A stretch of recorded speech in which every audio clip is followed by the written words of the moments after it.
नमस्कार, ये आकाशवाणी पटना है। अब आप संजीव कुमार वर्मा से प्रादेशिक समाचार सुनिए। पहले मुख्य समाचार। प्रदेश में चल रहे मतदाता सूची के विशेष गहन पुनरीक्षण प्रक्रिया के अंतर्गत अब तक 95.92% गणना पत्र जमा किए गए। पुनरीक्षण के 6 दिन शेष बचे। राज्य में 12,700 से अधिक नए मतदान केंद्र गठित।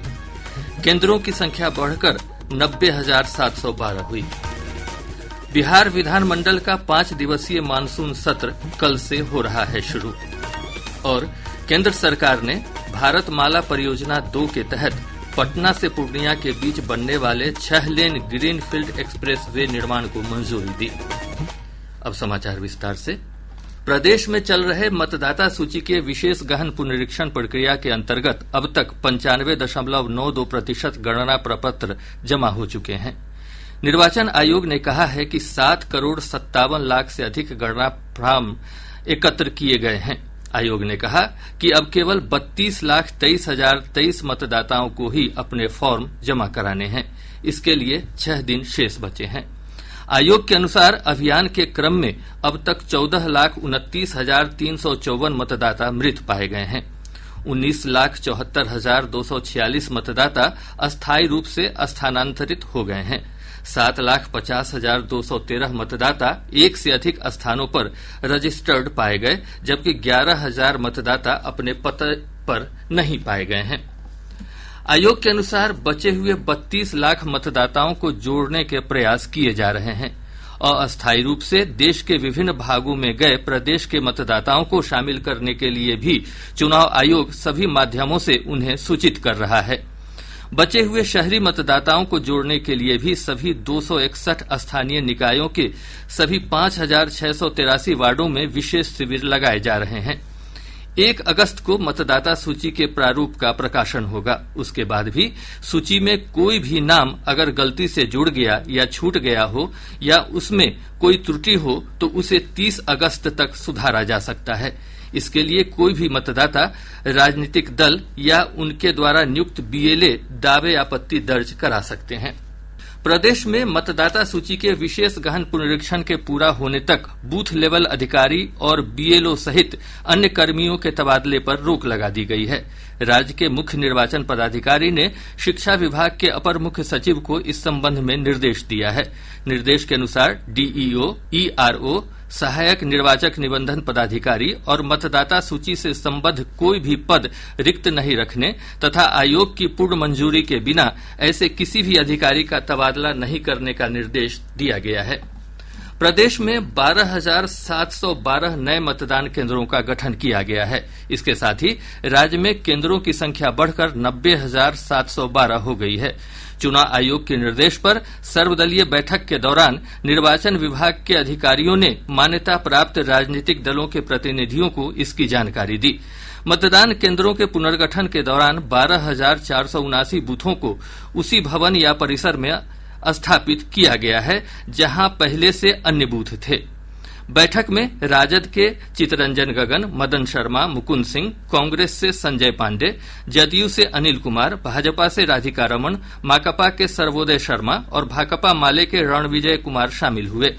वहीं आगामी विधानसभा चुनाव के दौरान राज्य के सभी मतदान केंद्रों पर 1.5 लाख से अधिक सीसीटीवी कैमरे लगाए जाएंगे।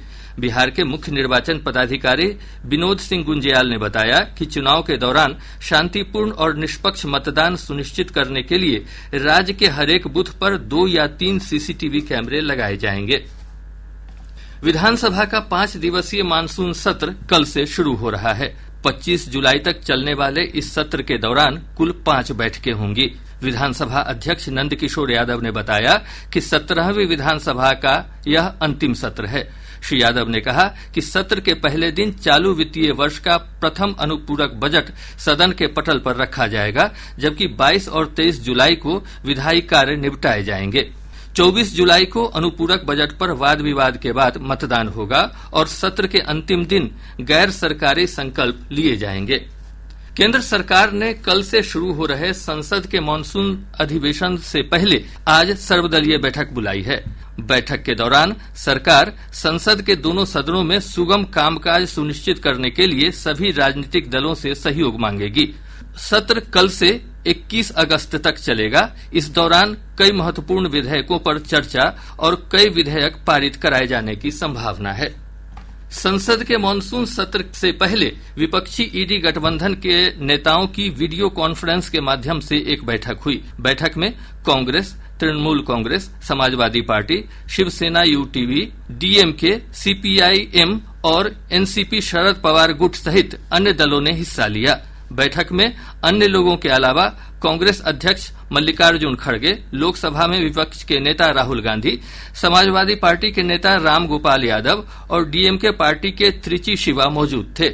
मीडिया से बातचीत में कांग्रेस सांसद प्रमोद तिवारी ने कहा कि बैठक के दौरान मानसून सत्र में पहलगाम आतंकी हमले और ऑपरेशन सिंदूर जैसे मुद्दे उठाने पर दलों के बीच सहमति बनी है।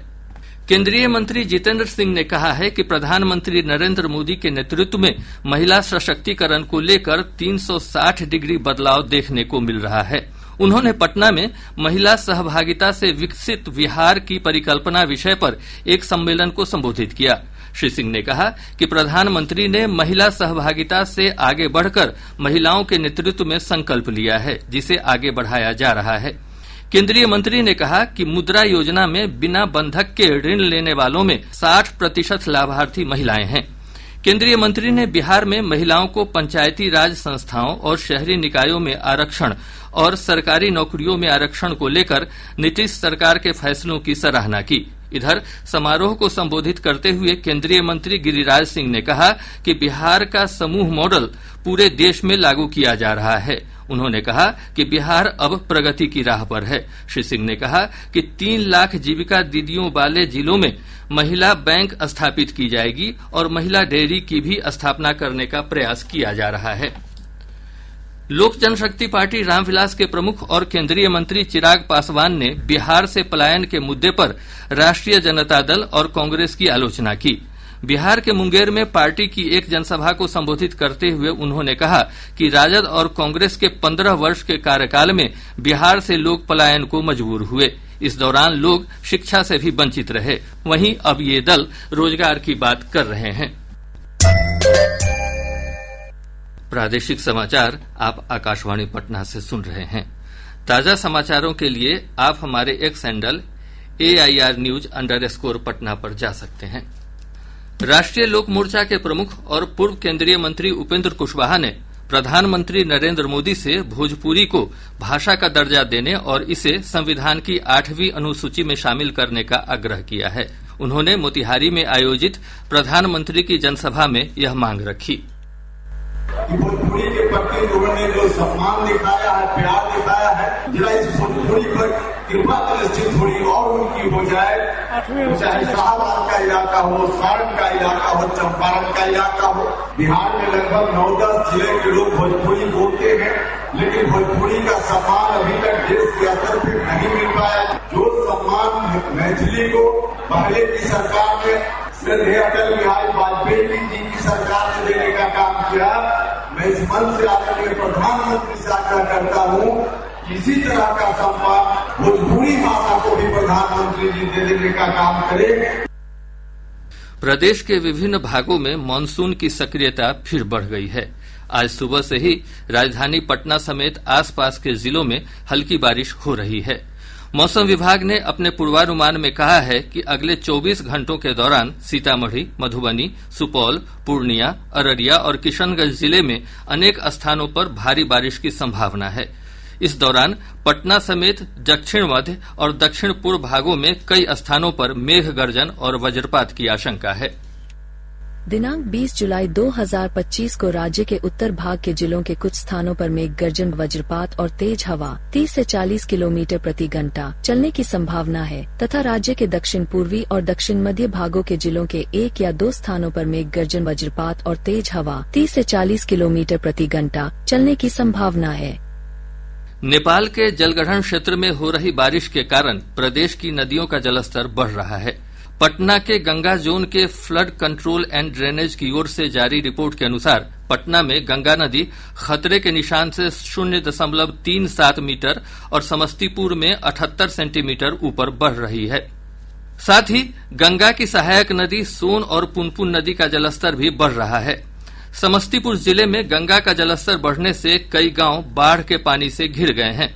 कटिहार जिले के बरारी में गंगा चेतावनी स्तर को पार कर गई है। बरंडी नदी भी चेतावनी स्तर को पार कर गई है। वहीं खगड़िया में गंगा खतरे के निशान से 64 और बूढ़ी गंडक नदी 45 सेंटीमीटर नीचे है। पटना के गांधी घाट पर गंगा नदी का जलस्तर खतरे के निशान से 35 सेंटीमीटर और हाथीदह में 13 सेंटीमीटर ऊपर दर्ज किया गया। वहीं कोइलवर में सोन नदी और किंजर में पुनपुन नदी का जलस्तर खतरे के निशान के पास पहुंच गया है। केंद्र सरकार ने भारतमाला परियोजना 2 के तहत पटना से पूर्णिया के बीच बनने वाले 6 लेन ग्रीनफील्ड एक्सप्रेस वे निर्माण को मंजूरी दे दी है। भारतीय राष्ट्रीय राजमार्ग प्राधिकरण NHAI के अधिकारियों के अनुसार PPPAC के तहत इस परियोजना का निर्माण हैम मोड में होगा। निर्माण एजेंसी 60% राशि खर्च करेगी, 40% राशि केंद्र सरकार देगी। निर्माण एजेंसी को टोल प्लाजा से पैसे की भरपाई की जाएगी। इस सड़क का एनाइलमेंट पिछले 15 जनवरी को ही मंजूर हो चुका है। प्रदेश के सभी थानेदारों को गुंडा रजिस्टर अपडेट रखना होगा। इसमें सभी चार्जशीटेड अपराधियों के नाम दर्ज होंगे और थानों में इसकी नियमित परेड सुनिश्चित कराई जाएगी। सजायाफ्ता कैदी चंदन मिश्रा हत्याकांड में गश्ती के दौरान लापरवाही बरतने वाले पटना जिले के शास्त्री नगर थाने के 5 सहित कुल 8 पुलिसकर्मियों को निलंबित कर दिया गया है। सिटी एसपी दीक्षा ने बताया कि निलंबित किए जाने वाले पुलिसकर्मियों में 1 दारोगा, 2 ASI और 2 सिपाही शामिल हैं। वहीं गश्ती में लापरवाही बरतने के मामले में गांधी मैदान, सचिवालय और गर्दनीबाग थाने के 3 ASI भी निलंबित किए गए हैं। अब पटना से प्रकाशित प्रमुख समाचार पत्रों की सुर्खियां। आज के सभी समाचार पत्रों ने अलग अलग खबरों को प्रमुखता से प्रकाशित किया है। हिन्दुस्तान ने केंद्रीय गृह मंत्री अमित शाह के हवाले से लिखा है, भारत 2027 तक विश्व की तीसरी सबसे बड़ी अर्थव्यवस्था बनेगा। दैनिक भास्कर ने चंदन मिश्रा हत्याकांड पर लिखा है, कोलकाता से शूटर तौसीफ समेत 8 गिरफ्तार, इनमें 1 महिला भी।